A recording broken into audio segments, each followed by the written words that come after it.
How to leave a Life360 circle. Hey everyone, welcome back to the channel. In this video I'm going to guide you on how you can leave a Life360 circle, so make sure to stick with me till the end. In order to leave a Life360 circle, all you have to do is go ahead and then first of all launch the Life360 app.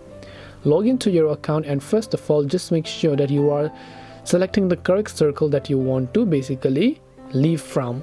Once you do that, tap the gear icon from the top left. Go to the option called Circle Management. Under Circle Management, you'll see all this. Just scroll down.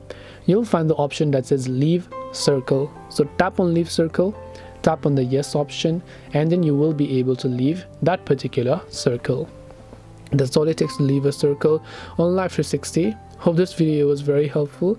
If you have got any more questions, feel free to also leave them down below. Thank you for watching till the very end, and see you soon in our next video.